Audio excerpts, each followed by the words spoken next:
If your Snapchat account has been hacked, it can be a stressful experience. But don't worry. In this video, I'll guide you through some simple steps to recover your account quickly and safely. First, check your email.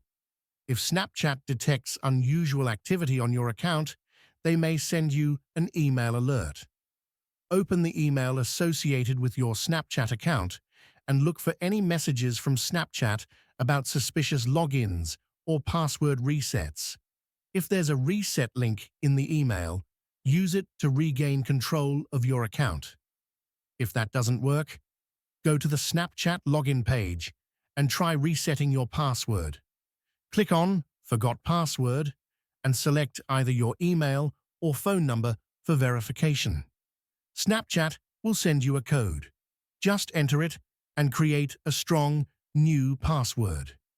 Make sure it's something unique and secure to avoid further hacking attempts. In case the hacker changed your email or phone number, don't panic. Visit Snapchat support at the Snapchat website.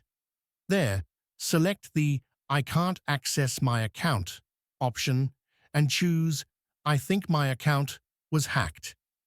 You'll need to fill out a form with details like your username, email, and any other relevant information.